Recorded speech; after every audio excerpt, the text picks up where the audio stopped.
Hi, hello, my dear students, my dear children. This is the first part of our chapter 7 through the sandy expanse. പ്രിയപ്പെട്ട കുട്ടികളെ, part 2 text book based ആയിട്ട് നമുക്ക് 4 ചാപ്റ്റേഴ്സാണ് പഠിക്കാനുള്ളത് നമ്മുടെ ജോഗ്രഫിയിൽ. അതിലെ ജോഗ്രഫിയുടെ 4 ചാപ്റ്ററിലെ 5th one Indian economy through various sectors and 7th one through the sandy expanse. ഈ 2 ചാപ്റ്റേഴ്സ് നമ്മുടെ സെക്കൻഡ് ടൈം പോർഷനാണ്. 6th ചാപ്റ്റർ പ്രൈസ് ആൻഡ് മാർക്കറ്റും എലോങ് ദ കോസ്റ്റ് എന്നുള്ള നമ്മുടെ 8th ചാപ്റ്ററും നമുക്ക് തേർഡ് ടൈമിലേക്കുള്ള പോർഷൻസാണ്.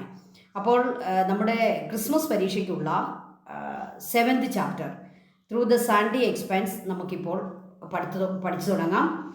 അപ്പോൾ നമ്മുടെ ഇന്ന് ഇതിൻ്റെ പാർട്ട് 1 ക്ലാസ്സാണ്. നിങ്ങൾ ഇതിൻ്റെ ടൈറ്റിലേക്കൊന്ന് ശ്രദ്ധിച്ചേ. Through the Sandy expanse. എന്താണ് ഇതിൻ്റെ അർത്ഥം? What's the meaning? എന്തിനെ പറ്റിയായിരിക്കും നമ്മളിവിടെ പഠിക്കുന്നത്? സാൻഡി എന്ന വാക്ക് തന്നെ സാൻഡുമായിട്ട് ബന്ധപ്പെട്ട അല്ലേ, സാൻഡ്, സോയിൽ. അപ്പോൾ അവിടെ ഏറ്റവും കൂടുതൽ സോയിൽ കാണപ്പെടുന്ന സ്ഥലം ഏതാണ്? ഡെസേർട്സ്. അപ്പോൾ നമ്മളിവിടെ പഠിക്കുന്നത് നമ്മുടെ ഏറ്റവും പ്രധാനപ്പെട്ട ഒരു എർത്തിൻ്റെ ഒരു പ്രത്യേകതയുള്ള സ്ഥലങ്ങളാണ് ഈ ഡെസേർട്സ്. അപ്പോൾ ഡെസേർട്സിനെ പറ്റിയുള്ള പഠനമാണ് നമ്മുടെ 7th ചാപ്റ്റർ. ഡെസേർട്ട് ഏതൊക്കെയാണ്, എന്തൊക്കെ ടൈപ്പിൽ ഡെസേർട്സ് ഉണ്ട്, ഡെസേർട്സിൻ്റെ ഫീച്ചേഴ്സ് എന്തൊക്കെയാണ്, ക്യാരക്ടറിസ്റ്റിക്സ് എന്തൊക്കെയാണ്, അതുപോലെ തന്നെ ഡെസേർട്ടിലെ ജീവിതം എങ്ങനെയാണ്, ജനങ്ങളുടെ ജീവിതം എങ്ങനെയാണ്, ഹ്യൂമൻ ലൈഫ്, ഡെസേർട്സിൽ കാണപ്പെടുന്ന പ്രധാനപ്പെട്ട റിവേഴ്സ് ഏതൊക്കെയാണ്, ലോകത്തിലെ പ്രധാനപ്പെട്ട ഡെസേർട്സ് ഏതെല്ലാമാണ്, അവിടെ കാണപ്പെടുന്ന പ്രധാനപ്പെട്ട ഭൂരൂപങ്ങൾ ഏതൊക്കെയാണ്. അങ്ങനെ ഡെസേർട്സിനെ കംപ്ലീറ്റ് ആയിട്ട് നമ്മൾ ഈ 7th ചാപ്റ്ററിൽ പഠിക്കാൻ പോവുക. അപ്പോൾ ഡെസേർട്സിൻ്റെ ഒരു കംപ്ലീറ്റ് പിക്ചർ ഈ ചാപ്റ്റർ പഠിച്ചു കഴിയുമ്പോൾ നിങ്ങൾക്ക് ലഭിക്കും. നമ്മുടെ ക്രിസ്മസ് പരീക്ഷയ്ക്ക് സെക്കൻഡ് ടൈം പരീക്ഷയ്ക്കുള്ള പോർഷനാണ്, വളരെ ഇമ്പോർട്ടൻ്റ് ആണെന്ന് ഓർക്കുക. അപ്പോൾ നമുക്ക് തുടങ്ങാം അല്ലേ. ഇത് നിങ്ങൾക്ക് ഈ ഒരു പിക്ചർ പരിചയമുണ്ടോ? ഇത് നമ്മുടെ പ്രശസ്തമായ ഒരു സിനിമയിലെ നമ്മുടെ പൃഥ്വിരാജിൻ്റെ ഒരു കഥാപാത്രമാണ് നിങ്ങളിവിടെ കാണുന്നത്. ആ സിനിമയുടെ പേര് ആടുജീവിതം അല്ലേ, ദ ഗോഡ് ഡേയ്സ്. അങ്ങനെ ഒരു നോവല് ബെന്യാമിൻ എന്ന് പറയുന്ന പ്രശസ്തനായ നോവലിസ്റ്റ് ദ ഗോഡ് ഡേയ്സ്, അതായത് ആടുജീവിതം എന്ന പേരിൽ ഒരു നോവൽ എഴുതി. ആ നോവല് ഒരു റിയൽ സ്റ്റോറിയെ ബേസ് ചെയ്തുകൊണ്ടുള്ള ഒരു നോവലായിരുന്നു ഈ ആടുജീവിതം. അതിലെ പേരും കാര്യങ്ങളും ഒക്കെ ഐഡൻറ്റിറ്റി റിവീൽ ആകാതിരിക്കാൻ നമ്മുടെ നോവലിസ്റ്റ് മാറ്റിയിട്ടുണ്ടെങ്കിലും അത് യഥാർത്ഥത്തിൽ ഒരു ചെറുപ്പക്കാരൻ്റെ കഥ തന്നെയാണ്. എന്താണ് ആ ചെറുപ്പക്കാരൻ്റെ സംഭവം? ആ ഒരു നോവലിനെ സിനിമയാക്കി മാറ്റിയതാണ് പൃഥ്വിരാജിൻ്റെ സിനിമ. അതിലെ ആ ഹീറോ എന്ന് പറയുന്ന ആ ഒരു യുവാവാണ് ഇവിടെ നിങ്ങൾ പൃഥ്വിരാജിൻ്റെ രൂപത്തിൽ കാണുന്നത്. അത് യഥാർത്ഥത്തിൽ ആ കഥ എന്തായിരുന്നെന്ന് നിങ്ങൾ ഓർക്കുന്നുണ്ടോ? നിങ്ങൾ ഈ സിനിമ കണ്ടതാണോ? അതിൻ്റെ കഥയെന്ന് പറയുന്നത് A young man who migrated to the Middle East in search of job, got stranded in a desert and was forced to live there for a long period of time. അപ്പോൾ ജോലി അന്വേഷിച്ച് middle ഈസ്റ്റിലെത്തിയ, Arabian നാടുകളിലെത്തിയ ഒരു യുവാവിന് സംഭവിച്ച ദുര്യോഗമാണ് ഈ സിനിമയുടെയും ഈ ഒരു നോവലിൻ്റെയും അതിൻ്റെ പ്രമേയം. അതായത് അയാൾക്ക് അവിടെ ദീർഘകാലം വളരെ വിഷമം പിടിച്ച സാഹചര്യത്തിൽ അയാൾക്ക് ആ മരുഭൂമിയിൽ ജീവിക്കേണ്ടി വന്നു. അവസാനം നജീബ് എന്നായിരുന്നു ആ മനുഷ്യൻ്റെ പേര്. അപ്പോൾ നിങ്ങളിവിടെ കാണുന്നത് പൃഥ്വിരാജിൻ്റെ നജീബ് എന്നുള്ള യൂത്തിൻ്റെ ഒരു പിക്ചറാണ് നിങ്ങൾ കാണുക.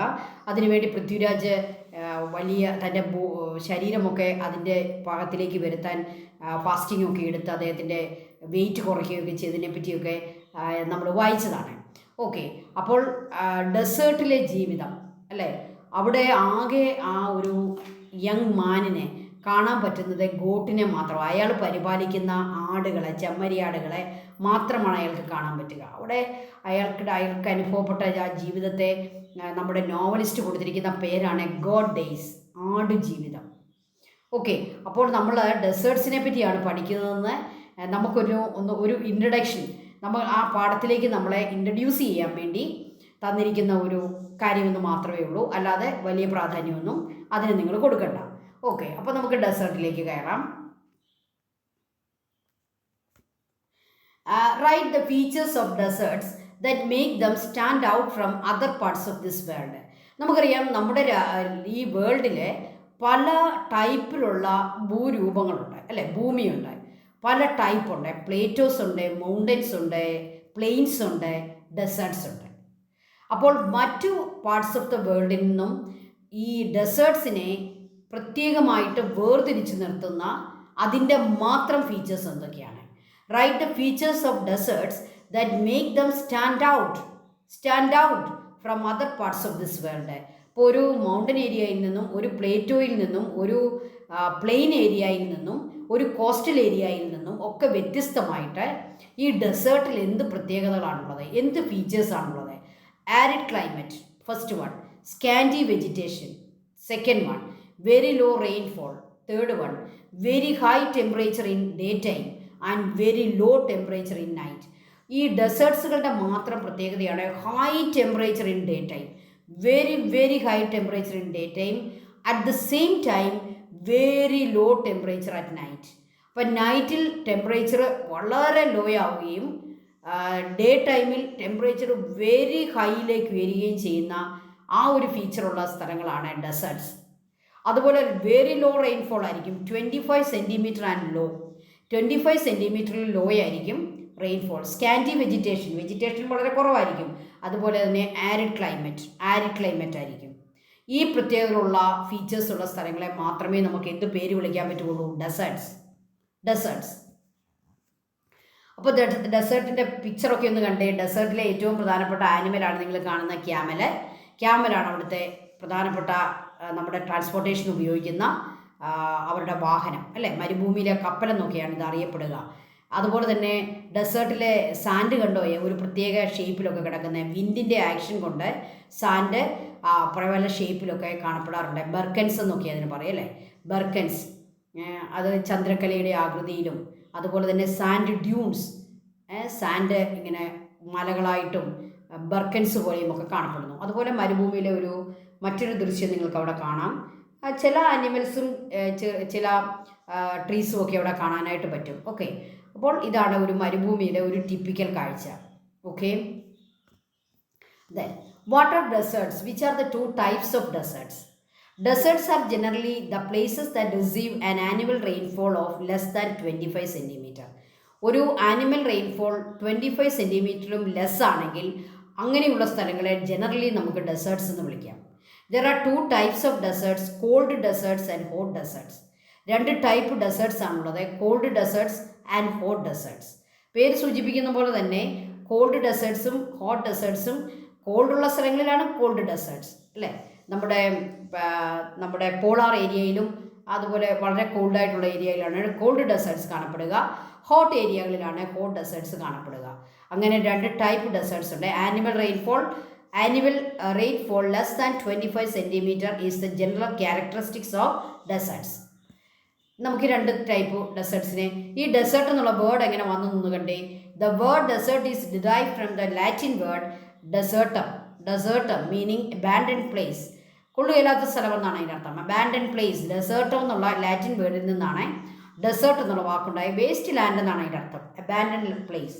ദ സ്റ്റഡി ഓഫ് ഡെസേർട്സിനെ പറ്റി മാത്രം സ്റ്റഡി ചെയ്യുന്ന ഒരു സയൻസ്, ഒരു ബ്രാഞ്ച് ഉണ്ട്. അതിൻ്റെ പേരാണ് എറിമോളജി. അപ്പോൾ നിങ്ങൾക്ക് താല്പര്യമുണ്ടെങ്കിൽ ഭാവിയിൽ നിങ്ങൾക്ക് ഡെസേർട്സിനെ പറ്റി മാത്രം പഠിക്കാം. അതിനെപ്പറ്റി പഠിക്കുന്ന ആ ഒരു സയൻസ് ബ്രാഞ്ചിൻ്റെ പേരാണ് എറിമോളജി. ദെൻ ഇനി നമ്മൾ പഠിക്കുന്നത് കോൾഡ് ഡെസേർട്സിനെ പറ്റിയും ഹോട്ട് ഡെസേർട്സിനെ പറ്റിയുമാണ്. കോൾഡ് ഡെസേർട്സ്, അതിൻ്റെ കംപ്ലീറ്റ് പിക്ചർ നമുക്കൊന്ന് പഠിക്കാം. Cold deserts are the places with permanent snow cover where we experience extreme cold throughout the year extreme cold അനുഭവപ്പെടുന്ന സ്നോ കവറുള്ള പ്ലേസസിലുള്ള ഡെസേർട്സ് ആണ് cold deserts. Cold deserts are the places with permanent snow cover. Permanent, വല്ലപ്പോഴും ഒരു സ്നോയുടെ cover വന്നിട്ട് പിന്നങ്ങ് മാറിപ്പോകുന്നതല്ല, permanent snow cover. And we experience extreme cold throughout the year. വർഷം മുഴുവൻ എക്സ്ട്രീം കോൾഡ് ആയിരിക്കണം, പെർമനൻ്റ് ആയിട്ട് സ്നോ കവർ കാണണം. They are found in polar region, very usual അല്ലേ. യൂഷ്വലി നമ്മൾ അവിടെ കാണുന്ന എവിടെയാണ്? പോളാർ റീജിയൻ, നമ്മുടെ ധ്രുവങ്ങളിലെ. മൗണ്ടൻ, വലിയ പൊക്കമുള്ള മൗണ്ടൻസിലെ. ഹൈ പ്ലേറ്റോസ്, വളരെ ഉയരമുള്ള പ്ലേറ്റോസിലെ. ഇങ്ങനെയുള്ള സ്ഥലങ്ങളിൽ ടെമ്പറേറ്റ് റീജിയൻസിലും കാണാറുണ്ട്. Temperate, okay. ടെമ്പറേറ്റ് റീജിയൻസ് എന്ന് പറഞ്ഞാൽ ഒരു മൈൽഡ് ടെമ്പറേച്ചറുള്ള സ്ഥലങ്ങളെയാണല്ലോ നമ്മൾ ടെമ്പറേറ്റ് റീജിയൻ എന്ന് പറയുക. അങ്ങനെയുള്ള സ്ഥലങ്ങളിലും മൗണ്ടൻസിലും വലിയ ഹൈ പ്ലേറ്റോസിലും പോളാർ റീജിയൻസിലും ആർട്ടിക് അന്റാർട്ടിക് റീജിയൻസിലും നമുക്ക് ഏത് കാണാം? കോൾഡ് ഡെസേർട്സിനെ കണ്ടെത്താനായിട്ട് സാധിക്കും. Important cold deserts of the world, ലോകത്തിലെ കോൾഡ് ഡെസേർട്സ് ഏതൊക്കെയാണ്? Antarctic polar desert, Arctic polar desert, Gobi desert and great basin desert. Gobi ഡെസേർട്ടും ഗ്രേറ്റ് ബേസിൻ ഡെസേർട്ടും അന്റാർട്ടിക് ഡെസേർട്ടും ആൻഡ് ആർട്ടിക് പോളാർ ഡെസേർട്ടും ഏത് കാറ്റഗറിയിൽ പെടുത്താം? Cold deserts. Cold deserts. അതിൻ്റെ മറ്റു പ്രത്യേകതകൾ എന്തൊക്കെയാണ്? പെർമനൻറ്റ് സ്നോ കവറുള്ള പ്ലേസസ് ആയിരിക്കും. Extreme cold throughout the year. Polar regions, high mountains and high Plato's. നമുക്ക് കോൾഡ് ഡെസേർട്സ് ഒക്കെ ഒന്ന് കാണണ്ടേ? അപ്പം വേൾഡിലെ ഡെസേർട്സിൻ്റെ ഒരു മാപ്പാണ് നിങ്ങൾക്ക് തന്നിരിക്കുന്നത്. ഇവിടെ നിങ്ങൾക്ക് ഡെസേർട്സ് ഒക്കെ കാണാം. അതിനകത്ത് കോൾഡ് ഡെസേർട്സ് കൊണ്ട് ഹോട്ട് ഡെസേർട്സും ഉണ്ട്. ഓക്കെ. ഗ്രേറ്റ് ബേസിൻ എന്നുള്ള നോർത്ത് അമേരിക്കയിലെ ഗ്രേറ്റ് ബേസിൻ നിങ്ങൾ കണ്ടോ? അതൊരു കോൾഡ് ഡെസേർട്ടാണ്. അതുപോലെ തന്നെ ഇവിടെ ആർട്ടിക് അന്റാർട്ടിക് നിങ്ങൾക്ക് കാണാം. ആർട്ടിക് ഏറ്റവും നോർത്ത് ഭാഗത്തേക്ക് നോക്കുക, അന്റാർട്ടിക് നിങ്ങൾ സൗത്ത് ഭാഗത്തേക്ക് നോക്കുക. Antarctic desert, Arctic polar desert and Antarctic polar desert. Then great basin desert, it is in North America. And Gobi desert is in Asia. Gobi desert കണ്ടല്ലോ, Gobi desert. All these are the cold deserts. ഇവിടെ നിങ്ങൾക്ക് ചില hot ഡെസേർട്ട്സും കാണാം കേട്ടോ. Hot desserts ഇതിനകത്തുണ്ട്. പക്ഷേ ഇത് called ഡെസേർട്ട്സിന് വേണ്ടി മാത്രമുള്ള ഒരു മാപ്പാണ്. ഓക്കെ. അപ്പോൾ എല്ലാവരും കണ്ടെന്ന് വിചാരിക്കുന്നു. Arctic desert, Antarctic desert, great basin desert, Gobi desert. Hot ഡെസേർട്ട്സിനെ പറ്റി നമുക്ക് പഠിക്കാം. What are hot deserts? The hot deserts are arid places generally found between 15 degree and 30 degree latitudes along the western margins of the continents. ഈ hot desserts എപ്പോഴും എല്ലാം തന്നെ western മാർജിൻസിലാണ് കാണപ്പെടുക. കോണ്ടിനെൻസിൻ്റെ എല്ലാം western മാർജിനിലാണ് hot desserts കാണപ്പെടുക. Okay. അതുപോലെ തന്നെ അതിൻ്റെ latitude എത്രയാണ്? 15 degree to 13 degree. 15 degree മുതൽ 30 ഡിഗ്രി വരെ ലാറ്റിറ്റ്യൂഡുകളുടെ ഇടയിൽ. അത് കഴിഞ്ഞാൽ പിന്നെ നമുക്ക് കോൾഡ് ഡെസേർട്ട്സിലേക്ക് പോകും. 30 ഡിഗ്രി കഴിഞ്ഞാൽ അവിടെ കോൾഡ് ഡെസേർട്ട്സ് ആണ്. അപ്പോൾ ഹോട്ട് ഡെസേർട്ട്സ് എന്ന് പറഞ്ഞാൽ 15 ഡിഗ്രി തൊട്ട് 30 ഡിഗ്രി വരെയുള്ള ലാറ്റിറ്റ്യൂഡിനിടയിലായിരിക്കും. കോണ്ടിനെൻസിൻ്റെയൊക്കെ വെസ്റ്റ് ഭാഗത്തായിരിക്കും. ഈ ഡെസേർട്ട്സ് ഒക്കെ എന്തുകൊണ്ടാണ് കോണ്ടിനെൻസിൻ്റെ വെസ്റ്റ് ഭാഗത്ത് കാണപ്പെടുക? ഈസ്റ്റ് ഭാഗത്ത് നല്ല മഴ ലഭിക്കുന്ന പ്രദേശങ്ങളാണ്. കോണ്ടിനെൻസിൻ്റെ എല്ലാ ഈസ്റ്റ് ഭാഗം മഴ ലഭിക്കുന്നതും വെസ്റ്റിലേക്ക് പോകും തോറും ഈ ക്ലൗഡ്സിലുള്ള മോയ്സ്ചർ കുറയുകയും വെസ്റ്റ് ഭാഗത്ത് കൂടുതലും മഴ കുറവുള്ള പ്രദേശങ്ങളുമാണ്. അപ്പോൾ കോണ്ടിനെൻസിൻ്റെയൊക്കെ വെസ്റ്റ് ഭാഗം മഴ കുറവുള്ള 25 സെൻറ്റിമീറ്ററിലും ലോ റെയിൻഫോൾ ഉള്ള സ്ഥലങ്ങളായിരിക്കും. അതുകൊണ്ട് തന്നെ അവിടെയാണ് ഡെസേർട്ട്സ് കാണപ്പെടുക. So this hot deserts are situated in western margins of the continents and it is generally found between 15 degree and 30 degree latitude. They are characterized by very high temperature during the daytime and very low temperature at night. Hot ഡെസേർട്ട്സിൻ്റെ മറ്റൊരു പ്രത്യേകതയാണ് very high temperature during the day time and very low temperature at the night. Hot deserts example Sahara desert, Arabian desert, Kalahari desert. Sahara ഡെസേർട്ടും Arabian ഡെസേർട്ടും Kalahari ഡെസേർട്ട്സും എല്ലാം hot ഡെസേർട്ട്സിന് എക്സാമ്പിളാണ്. നമുക്ക് ഈ സഹാറ ഡെസേർട്ടിനെ പറ്റി ഡീറ്റെയിൽഡ് ആയിട്ട് പഠിക്കാനുണ്ട് കേട്ടോ. അറേബ്യൻ ഡെസേർട്ട്സ് നിങ്ങൾക്കറിയാം, അറബി നാടുകളൊക്കെ വളരെ ചൂട് ഉള്ള സ്ഥലങ്ങളാണ്. അവിടെ ഹോട്ട് ഡെസേർട്ട്സ് ആണ് അറേബ്യൻ ഡെസേർട്ട്സ്. കലഹാരി ഡെസേർട്ടും അതുപോലെ തന്നെ ഹോട്ട് ഡെസേർട്ടാണ്. 15 ഡിഗ്രി 30 ഡിഗ്രി എന്നുള്ളത് ഓർത്ത് വെക്കുക latitude. Diurnal range of temperature is very high in hot deserts. Why? Diurnal range of temperature, ദൈനിക താപാന്തരം, ഒരു ദിവസത്തെ മാക്സിമം ടെമ്പറേച്ചറും മിനിമം ടെമ്പറേച്ചറും തമ്മിലുള്ള ഡിഫറൻസിന് പറയുന്ന പേരാണ് ഡൂർണൽ റേഞ്ച് ഓഫ് ടെമ്പറേച്ചർ. അത് കണ്ടുപിടിക്കാൻ നമ്മൾ എന്ത് ചെയ്താൽ മതി? മാക്സിമം ടെമ്പറേച്ചറിനെ മിനിമം ടെമ്പറേച്ചർ കൊണ്ട് മൈനസ് ചെയ്യണം. മാക്സിമം ടെമ്പറേച്ചറിൽ നിന്നും മിനിമം ടെമ്പറേച്ചറെ സബ്സ്ട്രാക്റ്റ് ചെയ്യുക, മൈനസ് ചെയ്യുക. അപ്പോൾ നമുക്ക് ലഭിക്കുന്ന നമ്പർ ആയിരിക്കും ഡ്യൂർണൽ റേഞ്ച് ഓഫ് ടെമ്പറേച്ചർ. ഈ diurnal range of temperature hot ഡെസേർട്സിൽ വളരെ വലിയൊരു സംഖ്യയായിരിക്കും. എന്തുകൊണ്ട്? വൈ? നമ്മുടെ കേരളം പോലുള്ള സ്ഥലത്ത് diurnal range of temperature 3 or 4 degree ആയിരിക്കും. കാരണം നമ്മുടെ മാക്സിമം ടെമ്പറേച്ചർ 30 ഡിഗ്രി ആണെങ്കിൽ നമ്മുടെ മിനിമം ടെമ്പറേച്ചർ 28 ഡിഗ്രി ആയിരിക്കും. അപ്പോൾ അവിടെ ഡൂർണൽ റേഞ്ച് ഓഫ് ടെമ്പറേച്ചർ 30 28 കുറച്ചാൽ മതി. എത്ര കിട്ടും? 2 കിട്ടും അല്ലേ? അല്ലെ നമ്മുടെ മാക്സിമം ടെമ്പറേച്ചർ 36ഉം മിനിമം ടെമ്പറേച്ചർ 28 ആണെങ്കിൽ നമുക്ക് എത്ര കിട്ടും? 36ഉം 28ഉം ആണെങ്കിൽ നമുക്ക് 8 ഡിഗ്രി എന്ന് കിട്ടും. 36ൽ നിന്നും 28 മൈനസ് ചെയ്താൽ മതി. പക്ഷേ ഹോട്ട് ഡെസേർട്സിൽ ഇങ്ങനെ കിട്ടുന്ന സംഖ്യ 2 3 8 ഒന്നും ആയിരിക്കത്തില്ല. വലിയൊരു അതിനേക്കാൾ 10 എബോവ് സംഖ്യയായിരിക്കും. എന്തുകൊണ്ടാണ് ഈ diurnal range of temperature hot ഡെസേർട്സിൽ ഇത്രയും ഹൈ ആയിരിക്കുന്നത്? അതിൻ്റെ കാരണം നോക്കിയേ. In hot deserts very high temperature during the day time and low temperature at the night. Diurnal range of temperature is the difference between maximum temperature and minimum temperature. In hot deserts, maximum temperature is very high while minimum temperature is too low. ഇവിടുത്തെ maximum temperature 50 degree ആണെങ്കിൽ very high ആയിരിക്കും. Minimum temperature 1 degree ആയിരിക്കും, അല്ലെ 0 degree ആയിരിക്കും. അപ്പോൾ അവരുടെ ഡൂർണൽ range of temperature എത്ര വരും? 50 0 കുറയ്ക്കണം അല്ലേ? അവരുടെ മിനിമം ടെമ്പറേച്ചർ 0 1 2 അത്രയും ലോ ആയിരിക്കും നൈറ്റിൽ.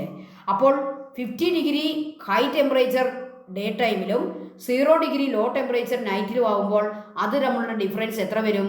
നമ്മുടെ നാട്ടിലൊക്കെ ഉള്ളതുപോലെ 2 3 8 വല്ലോ ആണോ? അല്ല, 50 45 അങ്ങനെ വലിയ നമ്പർ ആയിരിക്കും.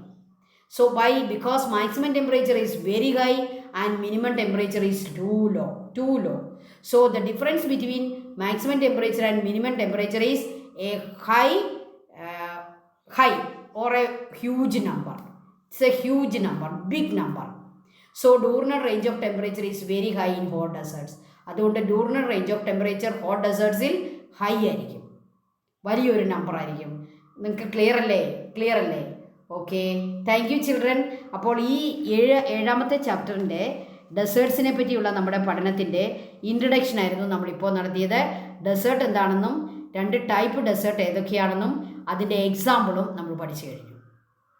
ഓക്കെ, അപ്പോൾ ഇതിൻ്റെ ബാക്കി ഭാഗങ്ങൾ സഹാറ ഡെസേർട്ട് തൊട്ട് നമുക്ക് next not Sahara, first of all we have to study Thar desert. അപ്പോൾ താർ ഡെസേർട്ട് തൊട്ടുള്ള നെക്സ്റ്റ് പോർഷൻസ് നെക്സ്റ്റ് ക്ലാസ്സിൽ നമുക്ക് കാണാം. Thank you children, thank you so much.